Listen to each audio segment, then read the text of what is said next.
The United States team retained the President's Cup for the 9th time after making a spirited comeback from the international team. They won the golf tournament by 17.5 to 12.5. In the wake of that, Tiger Woods and Rory McIlroy are gearing up to take on Jordan Spieth and Justin Thomas. Here's what went down at the President's Cup. Let's get into it. First off, a recap of the President's Cup. Out of the international team's 12 players, 8 made their President's Cup debut this time around, and 6 US players were also competing for the first time. Much of the build-up to the competition was the result of how the teams and overall tournament had been influenced by players entering the Saudi-backed LIV Golf Series and thus being ineligible to play in this year's edition. The decisive putt was rolled in by none other than Xander Schauffele in his match versus the Canadian Corey Connors on the 18th hole to clinch the US team's overall victory. And as you may have guessed, there was some pretty intense excitement on the green from Schauffele and other players whose matches had already wrapped up. The President's Cup is a biennial competition that takes place between Americans and an international team,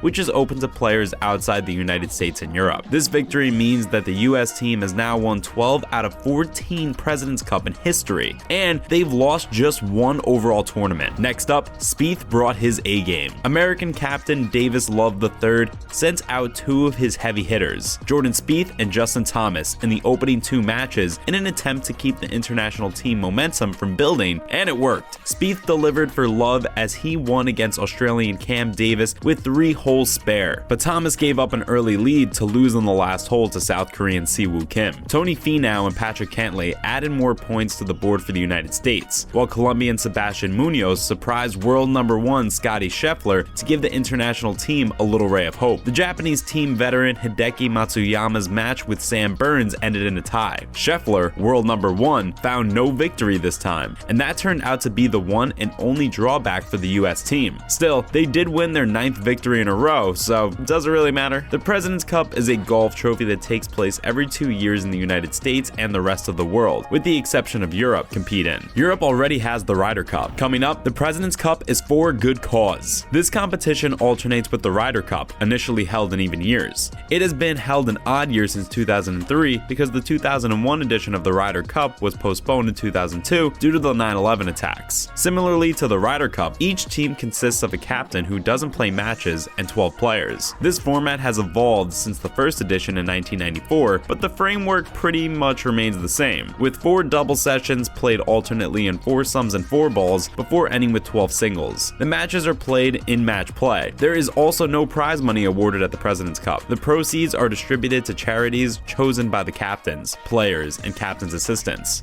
Over $32 million were raised for charities internationally from the first 10 cups. The next President's Cup is scheduled to take place in 2024 at the Royal Montreal Golf Club in Canada from September 24th to the 29th. It's the same venue where the 2007 edition of the competition was held. Next up, Woods and McIlroy set to play against Thomas and Spieth for a good cause. The legendary golfers Tiger Woods and Rory McIlroy are going to team up and compete against Jordan Spieth and Justin Thomas in the match. Woods, the 15-time major champion who assisted with the launch of the exhibition event in 2018, will be returning for the 7th edition at Florida's Pelican Golf Club. McIlroy, Thomas, and Spieth will all make their debuts at the match, which is set to take place on the 10th of December in 2022. The money raised from the 12-hole contest will be used to support relief efforts in Florida after Hurricane Ian caused a lot of damage in October of 2022. However, let's not forget, Woods, 46, is still healing from the injuries he suffered in a car accident in February of 2021.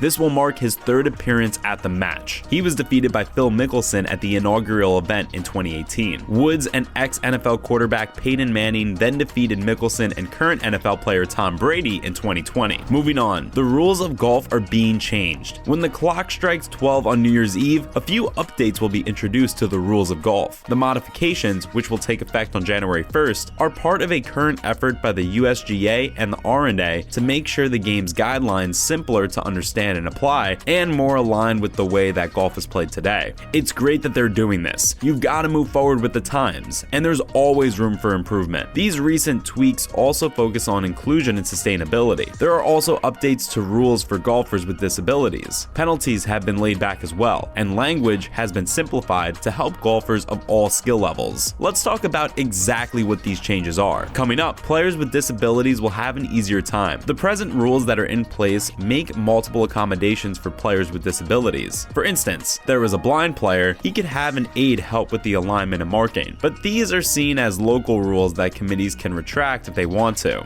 It's high time that better reforms were put into place to make golf a more inclusive sport, and it seems like that's exactly what's happening here. Not till January 1st of 2023, the modifications will be part of the rules, and they can't be enacted on a whim or for any other reason either. The rules now will always be in effect for all players with disabilities covered in the guidelines. No need to have a local committee adopt them. To make things easier for the differently abled, these modifications will also ensure that there is no penalty if a player doesn't write their handicap on their scorecard. Also, you'll be pleased to learn that the days when scores were kept exclusively with pencil and paper are officially going to be a thing of the past. Now that there are scorekeeping apps and other technology, there's no need for all that. In recognition of the new rules, players will no longer be slammed with a penalty for failing to include their handicap on their scorecard in stroke play. It's going to be up to the committee overseeing the play to check the accuracy of handicaps and their application. Damage your club? No problem. Now, this rule's been introduced to make things easier in case a player cracks their driver in the middle of a game. As of January 1st, you'll be allowed to replace it, or any other club that you damaged during a round. But there is just one caveat. The damage has to be inadvertent. If you break your driver in anger or snap your putter on your knee, then you won't be extended this courtesy. Makes sense. If this rule catered to damaged equipment in any scenario, it could be used as a get-out-of-jail-free card for angry outbursts. The governing bodies are trying to make things easier for players, but they also have to show restraint. Next up, you don't have to worry about the ball moving by itself anymore. We're sure everyone remembers that one time in 2019 at the Waste Management Open when Ricky Fowler made a weird triple bogey after a ball he dropped on a bank by the green rolled back into the water while he was walking up to survey his coming shot. But hey, rules are rules. And under the guidelines in which they're currently written, those are the breaks. A ball that ends up moving by the forces of nature is going to be played as it lies, except on the green. Then it will be replaced. But if it happens to lie in the water or out of bounds, too bad. That's just how it is. And it's the player's problem. In such a situation, the player's sole option is to take stroke and distance relief. But from 2023 onwards, that rule would change. Now, a ball that rolls to a different area of the course or comes to rest out of bounds is going to be put back where it was before natural forces moved it without any penalty. Finally, there's going to be a simpler procedure for back on line relief. When a player sends a ball into a penalty area or unplayable spot, the drop you take is called back on line relief, and the procedure for it can get annoyingly time consuming. For instance, if you drop the ball as it rolls closer to the hole, you have to drop it again. From 2023 on, the procedure will be easier. Your ball must only come to rest within one club's length of where you drop it. And yes, that also includes if it is one club length closer to the hole. That's all for now. Do you think these new rules will make golf even better? Let us know in the comments below, and thanks for watching.